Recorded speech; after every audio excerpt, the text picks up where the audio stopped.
Welcome back to Breakfast Central. Now let's see what the big stories making the headlines today are. And joining us is public affairs analyst Sesan Okunade. Good morning. Thank you very much for joining us. Good morning, Oliver. How have you been faring? How have you been holding up? I bought fuel just 2 days ago. How much? Reality, 870. You're lucky. I bought for 925. Yeah, there's actually, okay, no, 855 NNPC after 2.5 hours. Oh my days. So if I need to put the financial aspect of the 2.5 hours on the queue, I'm sure I can always tell you it's about 1,500 per liter. Because those 2.5 hours productive time was actually a waste, if you ask me. I mean, I think this is a story that many can relate to across board. It's not looking good. It's been like every day, one bad story or the other. We're going to take these stories now, and also to remind you that you can call to react to any of the stories. Remember to turn down the volume of your TV set or whatever device you're using to stream before you call. We're starting off with the Punch newspaper. The Punch newspaper, big story. Borno dam collapse. Federal government opens IDP camps as flood submerges 70% of Maiduguri. Inmates escape, thousands displaced. Tinubu National Assembly, governors pledge aid as NEMA begins evacuation. Why NNPC may not lift Dangote petrol on Sunday, fuel importers fear domestic production, Refiners Association say. Southwest governors to spend 266 billion naira on airport projects. INEC ready for free fair poll, Yakubu declares. I think that's a story that we'll probably start with. Obi canvasses votes for Akpata in Benin. Let's head over to the next paper. All right. Away from the Punch newspapers, the Daily Trust newspaper comes up next. It says over 200,000 displaced, children missing in Maiduguri, corpses float as cemetery is washed away, houses, Shehus Palace and hospital submerged, crocodiles and snakes escape into communities. Shetima consoles victims as Zulum opens or reopens IDP camps. Interesting. Israel kills 248 Palestinians in safe zones as rights group condemns siege. Nigeria's crude oil production rose to 1.352 million barrels in August, says OPEC. Algeria's arrest violation of trade union freedom, says UKTUC. Defense Sector Headquarters says 125,517 terrorists and family members surrendered, while, of course, we still have Bello Turji holding sway in parts of Zamfara state. Retired judge charged with assaulting neighbor's wife. Last story, 5 bandits killed, corpses dumped in FCT community. Those are the big stories on the Daily Trust this morning. Right, let's head to our next paper, which is the Vanguard newspaper. It says, Ajaero, nobody is above the law, says federal government. In deepening its capital market, Nigeria raises over $900 million, 5-year inaugural domestic FGN US dollar bond. Not a lot of stories going in. Bandit leader Bello Turji, others will soon be captured according to CDS. Let's quickly go back to the first paper we took this morning and start the conversation with INEC ready for free fair poll, Yakubu declares. Do you believe, Mr. Okunade? They will always tell you there has been free and fair election. And if you are not comfortable with it, you know the slogan, go to court.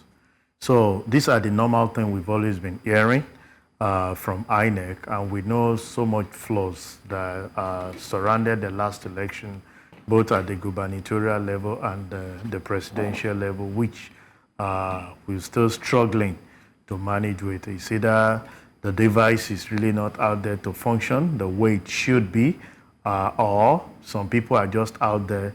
You still see people buying votes and all those things coming up. People hijacking boxes on that particular day, even when you claim that you are actually using device, which is beavers, to actually carry out some of those things. But how much confidence do people have? You see, we've said it out until we go into full electronic way of actually carrying out this, which we know our current infrastructure cannot sustain. Maybe you can give these words because it's just a state out of several.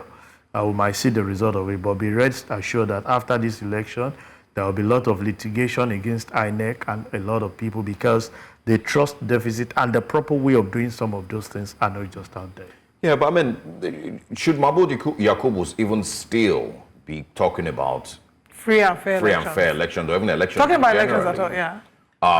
Seeing how the 2023 elections turned out? You and I cannot influence that. The people that actually appoint are the people at the helm of affair, and they appoint whosoever they feel actually is qualified to do the job. Is it only INEC chairman you want to put? There are several people who are actually at the place of position today, which we believe shouldn't be. There are several of them that have one allegation against them that we feel that they should not even be at a position of authority.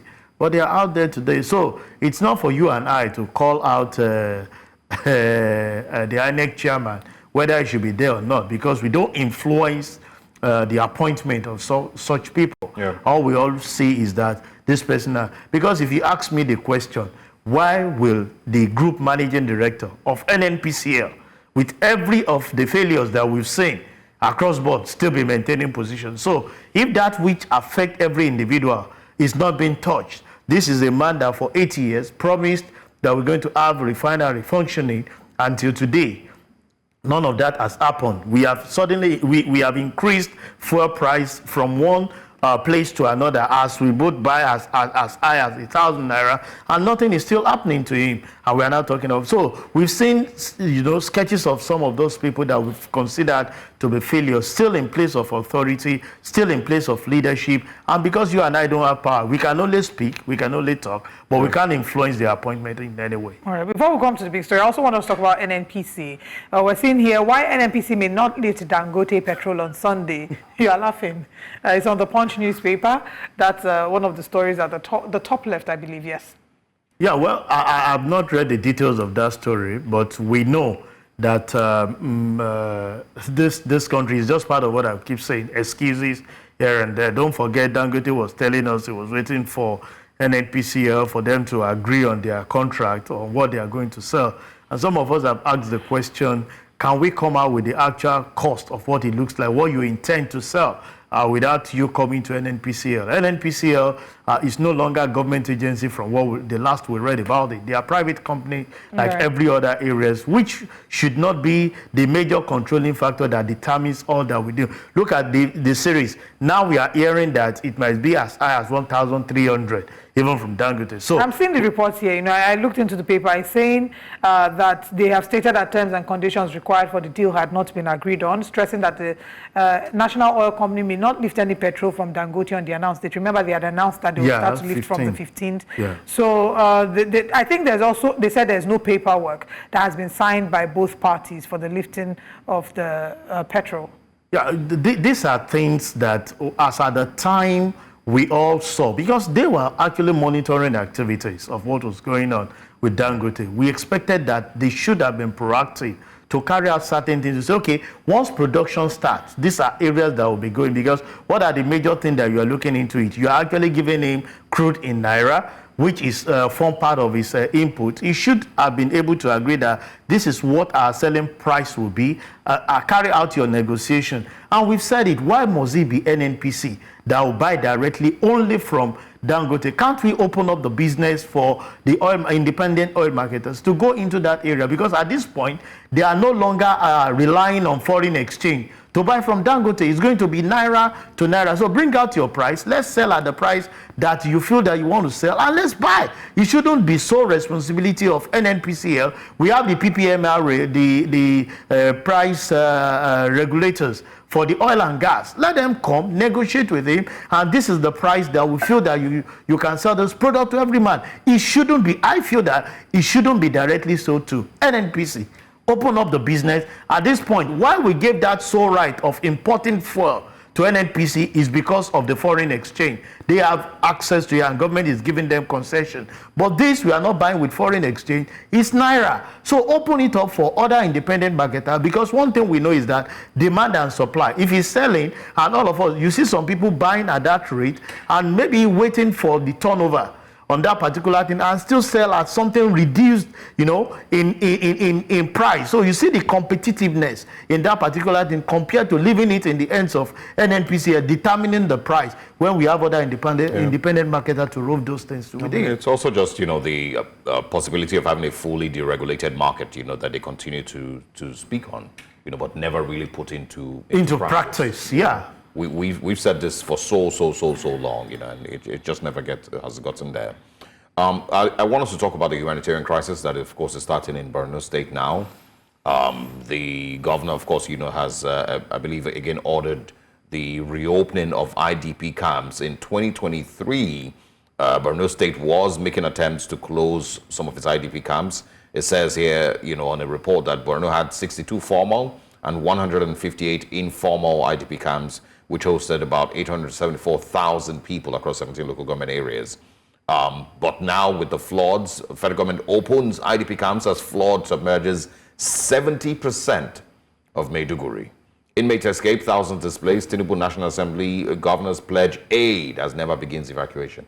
It's a very pathetic situation. A very pathetic one, and my heart goes to the people that are in that particular area. But it speaks to some of the ills that we've been talking about as far as this country is concerned.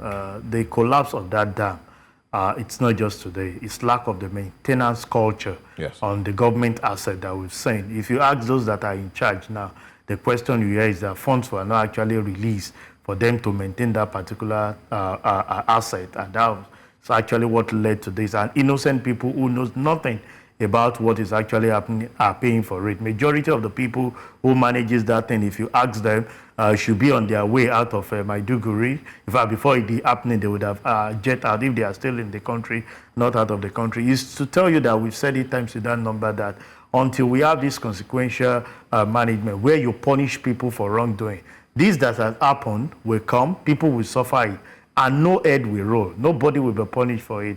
What you're actually saying is encouraging people to carry out, you know, this unpatriotic act by encouraging corruption. People should be dealt with, not just evacuating people, putting them back to IDP. You can imagine inmates have escaped. So you have more people in the society, and you say you want to curb insecurity. Animals are wild animals. You know, wild animals are out there. People are losing their lives. When I read the dailies, I was trying to put the calculation together. Are we saying that the population of people in Maiduguri is just 1 million? When you say 70% of areas have actually been submerged, and only 500,000 people are actually being displaced, that figure does not add up. So it does not add up. So it's to tell you that we expect that, fine, the government has actually given swift action to say, let's evacuate the people from the area and move them to IDP where they can actually have those things. But you can imagine the negligence on the part of those people that allowed the collapse of that dam, and without any action being carried out on them. More of it you see will definitely happen. Yeah, and I've seen people say that, you know, you might call it a natural disaster, but, you know, it's actually government failure. This is not natural disaster. Yeah. It's natural. It's government failure. Failure on the part of individuals that are supposed to manage things, and it's costing so much. You discover that businesses in that area will not be there. Food scarcity will definitely increase. A lot of people that through this hardship have just squeezed out to buy certain things.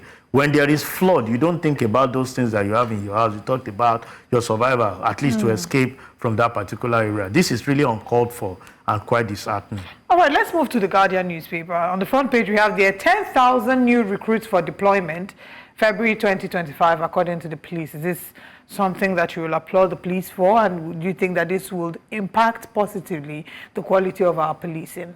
Yeah, well, it's a good thing if we are recruiting more police, but the recruitment process is just my worries. What is the motive of people going into this particular agency? Some are out there to actually exert and oppress people. Some don't have the right motive. I speak to this because we have some interesting set of personnel in that particular space that needs to be weeded out. If you've been out of this country and you see police officer engaged you, in fact, you know the word being used by police to say police is your friend, that it's really a valid one. But here where you see a lot of those people in that personnel just out to oppress you, ask questions, people look down on you, no courtesy, except maybe for the senior ones who are actually there. I think the recruitment process needs to be checked, if you ask me. And there are ways that you command respect. A lot of them needs to have this reorientation. We should see our police and be proud of them. The way and manner, so many of them just get off the road. You get scared that are these the same set of people that are actually protecting us? So recruiting 10,000 people is a welcome idea, but the recruitment process needs to be checked, at least to have the right set of people who have the passion for policing and not just out there on the level of extorting and the level of oppressing people. Because when you are going to be carrying ammunition, yes. And when your motive is just to say, yes, I'm here now to come and see how I can oppress and people know about right, that's the wrong notion. I think it's not even just recruitment. I think the onboarding process, the training that is currently available, you know, how well are these people going to be trained? And there's also sometimes feeling of resentment that those who are there, you know, in employment or in organizations, for example, where they don't feel like they're earning enough and they're seeing more people being employed. So it's like, you're not paying me enough, but you're employing more people. So that means you have the money. So I'm hoping that there's a total overhaul, you know, of the Nigerian police force. You want to say something? Yeah. No, I was just going to say, it really just says that, you know, the police force itself, you know, has a lot of issues, you know, and instead of putting in deliberate steps to fix those issues, we're recruiting more people. You know, we haven't fixed the funding for the police. We haven't fixed, you know, the proper investment in police, restructuring of the police. But we're, you know, bringing 10,000 more people to do the same thing. But Osag, if you ask me, if you see the senior cadre police, you want to join the police force? No. No, No, if you see the senior police, the senior cadre, you want to join the police force? Well, I don't know. I've seen a lot of those senior cadre. I feel proper. That's why I said this 10,000. You might not even, if this 10,000 is actually to be actualized, maybe you have a little less than 1,000 to be senior. And the major issue that we have, concentrate more on the lower cadre that you have on the road and on the street, so because I have some of them as friends, and they will tell you that if you are on the road and you see the lower cadre people challenging you, look for the most senior. I think the summary of it all would be that there's a total overhaul that needs to be done. Of course, not just recruitment. 10,000 more people. We need to be sure that the quality of what we have right now, you know, has to be upgraded in terms of them being adequately paid properly, ensuring that they're getting the right training. If not, we're going to import new set of people to you know, continue an old terrible culture. And more importantly, you know, also we need to, there are lots of, we're on the police, yes, but there are a number of people who, VPs and, you know, VIPs who have police. We actually concentrate exactly. some So we of need to, those are the too. areas we need to just tie loose ends. But anyway, thank you so much, Sesan Okunade, for joining us for breakfast, for the newspaper review for Breakfast Central. Yeah, always a pleasure to start the midweek with you. All right.